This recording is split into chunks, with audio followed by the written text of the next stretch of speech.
Welcome to Akhand Vidyashram, the first institute of impeccable wisdom. Anusuya, the divine mother of Dattatreya, is a new concept. I don't think anyone has ever spoken about it, but this picture is well known, and I think this has transformed me completely to understand what is the core of divine nature, why Dattatreya stands out as a combination of Brahma, Vishnu, Mahesh, all the three, with four Vedas and Surya and divine consciousness, is something which brought to me what male consciousness is all about, what Shakta is all about. My Dharma is the impeccable wisdom. The greatest discovery is Divine, the divine design of nature, which explains the first stage of generation as 22 by 21, and 10 stages of operation as 10, and 0.33419 is the third stage of resolution, or Lord Shiva, where the operation is Lord Vishnu. Brahma, Vishnu, Mahesh put together form a Divyank ratio, and that is divine ratio, and that is what Dattatreya is all about. But there is very interesting story in the ancient Indian scriptures which talk about Rishi Atri and his very devoted wife Anusuya, and I would call it Anusuya. Anu means elements, and person who knew elements completely is the one who can be in tune with Rigved, can be in tune with universal consciousness. But what is the story? Let me explain now. Anusuya and Atri are husband and wife, and you can see in this particular picture in the presence of cow. They are doing yagya, a ritual to be in tune with universal consciousness. There are many things which are well known about Atri, Rishi, of great essence, wonderful work. Let's not go into details of his. Let us focus on his devoted wife called Anusuya or Anasuya. She was a chaste and devoted wife of Rishi Atri, is one party, and she was a flawless person. Nobody can find fault with her. She can literally be called Sati Savitri, a living consciousness of purity as a dynamic state of Shakta or Atri or Dattatreya. She represented the dynamic force of dynamism. And she was a beautiful, honest and very benevolent person who is helping each and every one to the best of my ability, her ability and other ability to make sure anyone who comes to her is well respected, regarded and given the kind of shelters otherwise. She represented Akash completely and Akshay Patra to help each and every one.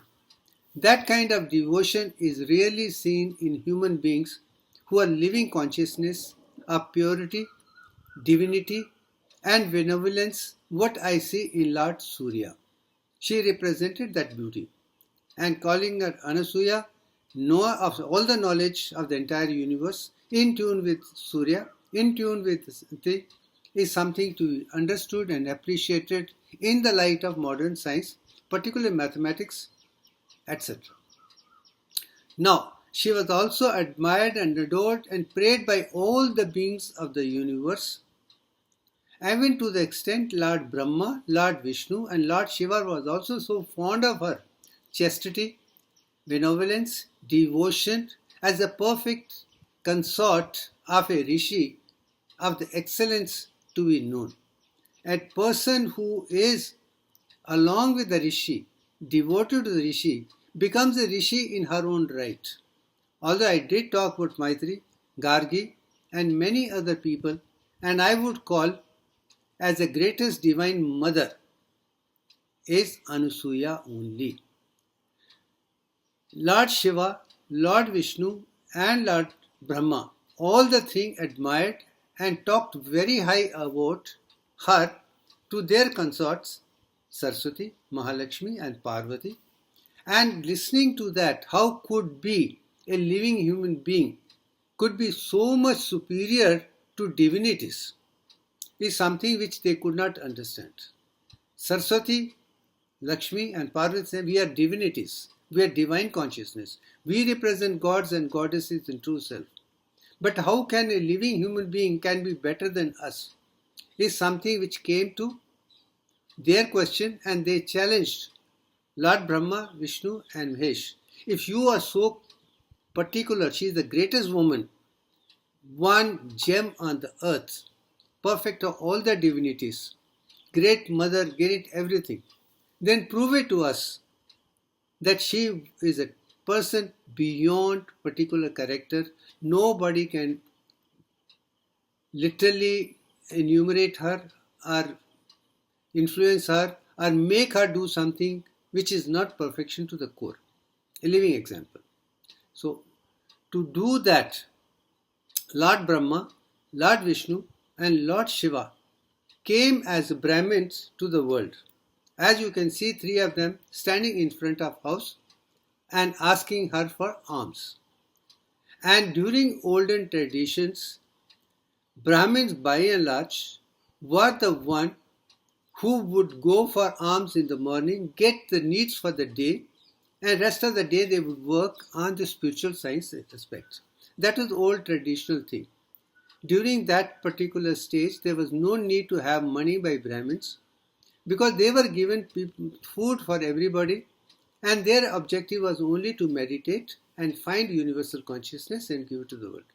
So, going for donations for breakfast, lunch and dinner was a ritual during those days. So they came as Brahmins, and she said, wonderful, you are Brahmins, you are welcome, you please come home and ask for all things. But they also made sure that they converted into Brahmins, and they came only when Rishi Atri was not at home. He had gone out and she was alone at home. They asked Anusuya to provide healthy food to them instead of just giving grains. She agreed and invited them to her hermit and asked them to sit down. When they sat down, she was asked by all the three, Lord Brahma, Lord Vishnu and Lord Shiva, to cook food in a natural dress without clothes, so that there is a purity of any nature, anything external is not there. But she was not surprised, she was intelligent, intuitive. Maybe she knew that they were Brahma, Vishnu and Mahesh, and she told them very clearly, I cannot be in a naked form in front of you who are adults. Please become small children as my children, then I can be feeding you the way you want it. And when she asked, and they got converted into small children in front of her house, and they were three loving children, is the next part of the story, which is very, very interesting. Now you see that particular three children are lying on the floor in a toddler form or infant form, and she is sitting there. And Rishi is also coming and watching them three together as such. But meantime, she had all the pleasure of feeding these children with the kind of food they wanted, had it. They were very happy and they were truly content with the contents what they got, more than what they expected, and that's it. When Rati came and saw this, he was maybe surprised or not surprised, it doesn't matter. Rishis knew exactly what was happening and he had no doubt on her. That's it. After satisfying the Trinity, Anusuya merged all the three of them, Brahma, Vishnu, Mahesh, into one body and gave it a form of Dattatreya as such. And why is that particular form of Brahma, Vishnu, Mahesh put together called Dattatreya? Is like the divinity has given it to the will of Atri and family, Anusuya and Atri, and that is a Dattatreya. Gave it to Dattatreya. That's it.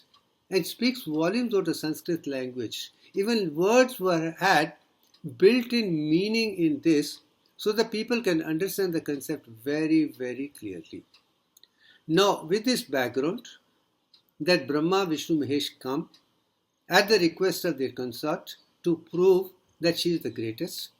And when she comes, they come to her and they ask for food and ask her to be in a natural form, and she asks them to give the children, and then after feeding them, put them into one body.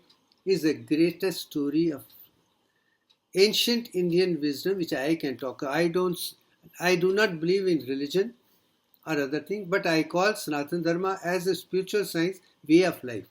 They were teaching ancient Indian wisdom or universal wisdom to the world in a story form, and this is a story form of talking about Vedas, Upanishads in a very holistic way. Now I'll take you to the picture of Dattatreya as an adult. Now you can see Dattatreya, you can see three heads, and three heads represent Lord Brahma, Lord Vishnu and Lord Shiva. You can see all the three. And then you can see 6 hands. That means two hands to all the three. But if you are looking at lower part, Japamala and Karmandal, these are Brahma's consciousness. But if you are looking at Sudarshan Chakra and Shankh, they represent Vishnu. But if you are looking at Trishul on one side and Damru on the other side in music, they represent Lord Shiva. So it's a proof that three faces belong to that. And you can also see moon on top of Dattatreya. That means it is primarily all the three, and Shiva's connected with moon. And backside you can see sun as the Surya and Chandra and full consciousness. Entire Kundalini Yoga, chakras, nadis and everything is represented in this form. But then you see light, then you see Nandi is a pure knowledge, universal consciousness, which talks about Surya, Antaratma and Paramatma, all the whole. But lower you can see 4 dogs sitting close, not 3 or 5. It's very clear that 4 dogs represent 4 Vedas, Rig Ved, Yajurved, Samved and other Ved, which are full of knowledge. Impeccable wisdom of the highest order is there.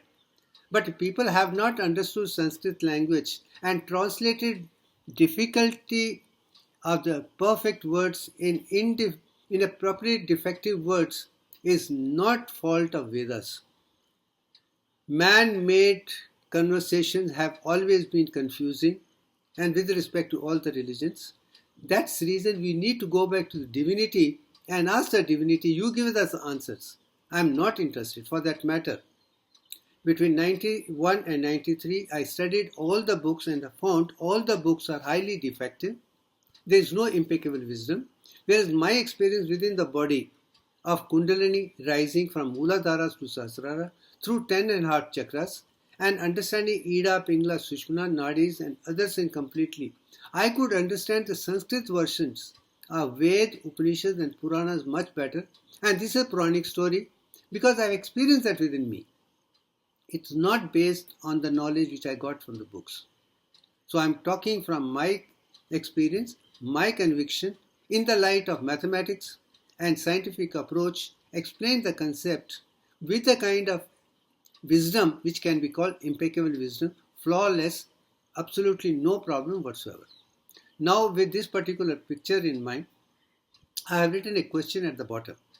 Is the picture a myth, fiction, story or pure science?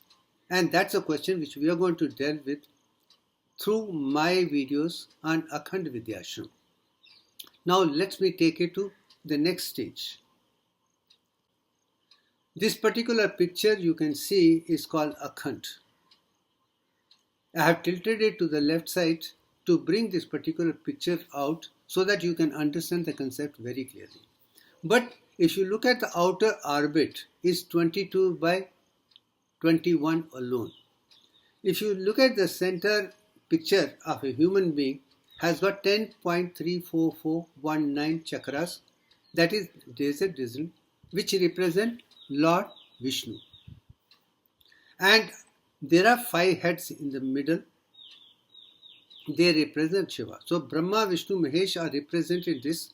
And I do believe every human being has got all the 3 within us. We can create, we can develop, we can innovate, we can be in universal consciousness. But there are two aspects in this particular picture. If you see the white in the center is the core, which I call Shakta. It's a Trinity, three sides, Brahma, Vishnu, Mahesh. And I call it Dattatreya. That is core. Thinking brain, logical brain, mathematical brain, conclusive brain. That outside picture, I call it Gayatri. It has got Shakti, it got 5 heads and Gayatri. I'm going to talk about Gayatri in the next set of videos. That will wait. But meantime, let's talk about Dattatreya in whole. Now let's take this picture and show Dattatreya as such. You can see the picture on left side is a picture which is very dear to me, which I have improvised in 1997 based on what was available and transformed into something which I can easily understand and appreciate. This is not the one drawn by me, taken from a picture of the book on Dattatreya itself and transformed into color combinations and shown what I mean it. But now you look at the picture on the right side is the central part of Akhand. But in that picture you can see circle which is green, which represents Shunya or the inner consciousness, that beginning and end of everything. Is a beginning, maintenance and end by and large is that. So Brahma, Vishnu, Mahesh represent those green light within that itself. But if you look at the right side part is the Brahma, which looks like a Karamandal water vessels in which Lord Brahma used to carry water for purification and creation and of course water. It's an amazing story. Then second part, pink color, you can see the discus in the middle. It represents Lord Vishnu and of course the 10 chakras by and large, and of course the chakra is represented. So as you can see in the left picture, Shankh, which is in dynamic stage of Divyank, and this discus or chakra, revolving disc, to dissolve everything within that itself. He had the power to dissolve or remove all the obstacles, and that's what called involution to revolution to evolution is associated with Lord Vishnu. But right on top you can see Lord Shiva with the trident. You can see the trident, you can see the colors, and you can see correlation with Brahma, Vishnu, Mahesh in the center, 3 of them. That is something which I want you to understand. But on the other side, let me also go and tell you, when I talk of Brahma, I also talk of Brahmani, Gayatri one side, and Saraswati on the other side. And Vishnu, I call you Vaishnavi, or Surya at 12 o'clock, and Surya Ganti, and Lakshmi. When talk of Shiva, I always talk of Rudra, Gayatri in the evening, 6 p.m. infrastructure, and also Parvati, Mahakali, all the concepts which give you dissolution or moksha from each and every constraint of the world by and large. So you see Saraswati, you see Vaishnavi or Lakshmi, or you see Rudra or Parvati along with Brahma, Vishnu, Mahesh. It's a beautiful concept in the middle which I want you to remember so that you can understand Akhand better as we proceed to that particular stage at a later version. But what is more, you can see the white color in the background within that represents Surya on one side and of course Nandi on the other side, which is a pure consciousness, dynamic power. It is not a cow, it is Nandi. It is Shiva's bull, which is pure consciousness by and large, is one part. But then 4 dogs represent 4 Vedas, pure knowledge, which is Rig Ved, Yajurved, Samved, Atharvaved.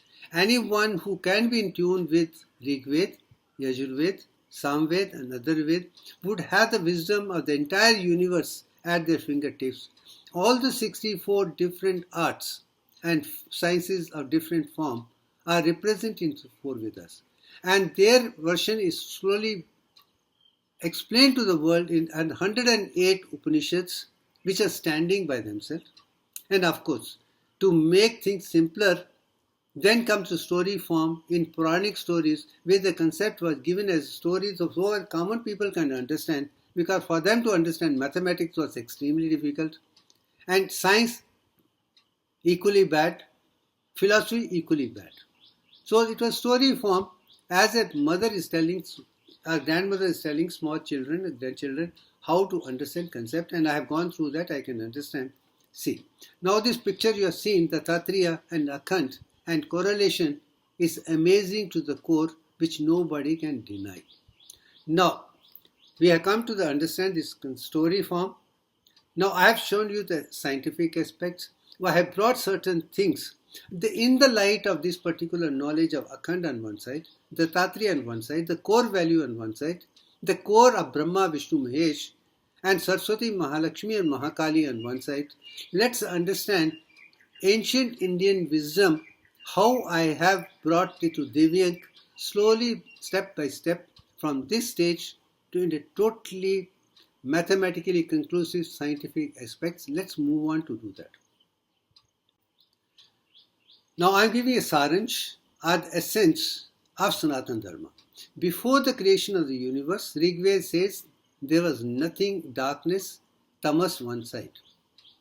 And Nises says that even gods do not know the creation because they were created after that. So as I told you, in Brahma, Vishnu, Mahesh are the three aspects of gods. And also Saraswati, Mahalakshmi, Baika, separate as such, they cannot understand completely. But together they are a piece, and that is what Dattatreya is all about. Since the gods and goddesses which you see in Rigveda and other things were created, they do not know. But human beings can contemplate provided they are like Devya, Dattatreya. But unfortunately, no one seems to have explored the real scientific mathematical beauty of what was there in the concept of darkness or tamas. It did not use anything other than that, and modern science is calling it dark matter, which is basing the whole thing as such. That is first step. Let's go to the second step. The one person, Rishi or Maharishi Yajnavalkya, I appreciate quite a lot. Only person in Brihad Upanishad that talked about it, that it was in Mrityu form. He did not use an abstract form. He did not talk of abstract, omnipotent, omnipresent form, which is formless and things like that. He said it is Mrityu form, dead matter. That means there was something. And at this stage, let me explain to you, nothing can come out of nothing. Nothing will always remain.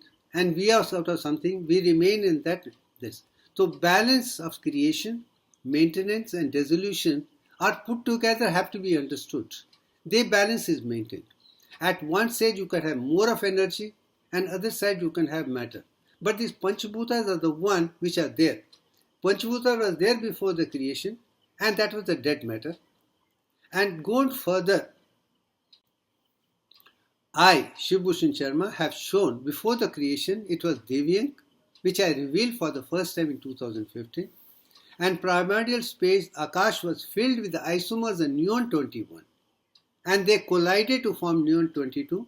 With that came the light, Prakash Matra, enlightenment, wisdom, and Akash Bhuta. From their entire thing is world.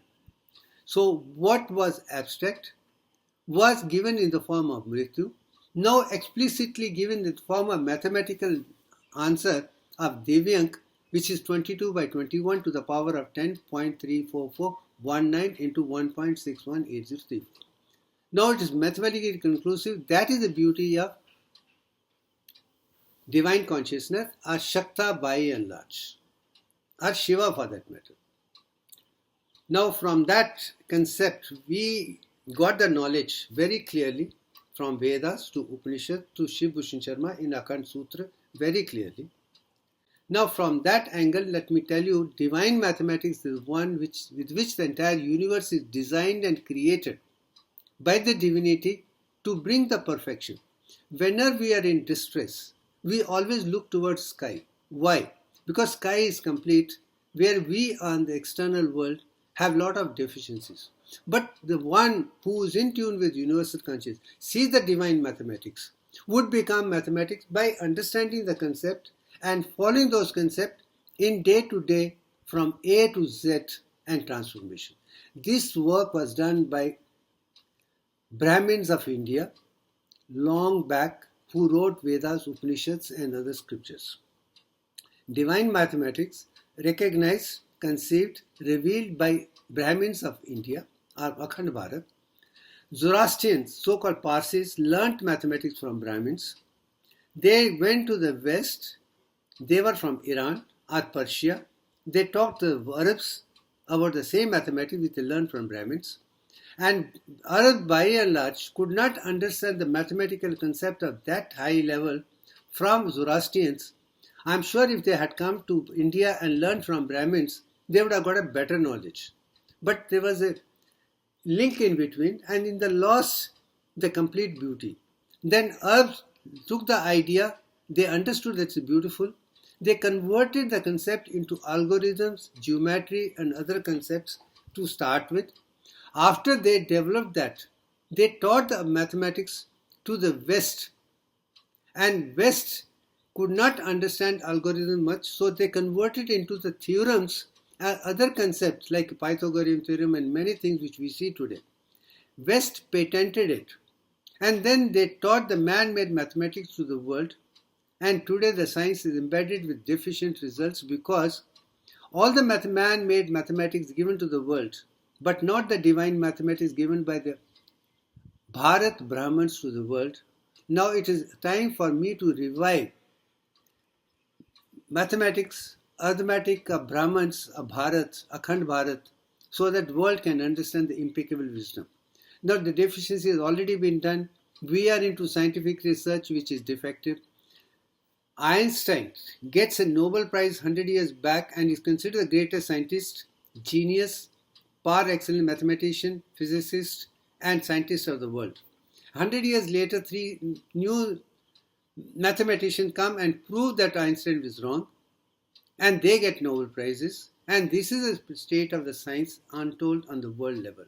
We need to challenge it because they haven't gone, they are evolved, they're just finding fault with the existing knowledge, trying to improvise, but they haven't reached the level we should reach, and that level is Divyank, is what I'm trying to explain step by step.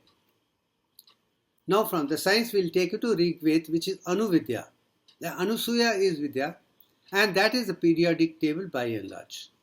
And in Rig Veda, the first one god which stands out is Agni, given the maximum thing, because that is the fire element and that is oxygen. I am talking for the first time because only with oxygen you can understand. As long as there is oxygen, there is Agni, otherwise there is no Agni. Added oxygen can make you to energy, reducing oxygen can bring it to solid form. That's it. So this particular thing is a representation of Rig Veda, Anuvidya as a periodic table is a phenomenal work to be understood. I have explained. Now comes to sketch of mathematics to start with. Lot of scriptures of the world were given before but not explained. But real explanation mathematically comes from Maharishi Yajnavalkya, who gave Sthapna Brahmana and talked about pi 22 by 7, which is also the basis for Pythagorean. They all originate from him, and that's it. And he belonged to the era when Rama was there, Ramayana was there. We have come to the Puranic structures, which is much more older. And he was also great scientist of that period, who was a father-in-law of Rama as King Janak's thing, where he has done wonderful work in Brihad Upanishad is one part. Recently, after Ayodhya land was dug, they found this particular symbol over there and nobody could understand. But this understanding was what Sthapna Brahmana of Maharishi Yajnavalkya of era period. He must have created 6,000-7,000 years ago. And reflection as they were given there. The question raised was different. What is there inside is different. Now in this particular thing you can see one in the center, which will Nirankar Nirgun Brahman. Then it is surrounded by 7 to show every one is made of 7 parts, is one part. Then second, the inner 13 lotus actually are 5 plus 8. It shows what Divyank sequence of Fibonacci sequence. Then outer links are 29. They represent 3 plus 5 plus 8 plus 13 is Devyang sequence, Fibonacci sequence, and show over the moon consciousness. I've already explained. That was one concept. Now Maharishi Yajnavalkya did talk about pi value, which modern scientists give 3.14159265. Its infinite number is something which I have always been saying. If you want to, science can be very simple, but oversimplification is not science, or over-confusation is also not science. We got to have a universe might be expanding, infinite, but we should have a limit number when it comes to the question of thing. And right value is 3.142857 only. And this idea was given by Yajnavalkya. This is an idea given by me. And incidentally, this number was given even by the Chinese at the given moment. But modern science has not taken Chinese or Indian concept, but they have taken their own man-made concept and given the word something which I say is defective. Now, Fibonacci sequence actually is from India, but first time is given by Pingala in 450 BC as a Misraucha. Two are mixed together. I have given these examples and people look at it. But the real beauty is there is a hidden golden ratio of 1.618, which was phenomenal by Indians almost 3000 years ago. Then let's take it to the most approximate value of the universe, the way it is designed is called golden ratio, is called divine proportions. Descriptions are very clear. When came to the mathematical conclusion, they have given two examples. And one is 1.618 is one part, but another one is 1.618397 long number, which is confusing by and large. It's not what I'm talking about. Now, to get the perfect number of golden ratio as 1.618034, they could have used the ancient Indian scripture, which Pingala talked about, Brahadavrishat, or Pythagorean theorem, which originates from India, not from the West. Could have easily produced this particular figure, which I have shown in this picture, as 1 into 618034, very simple mathematical design itself.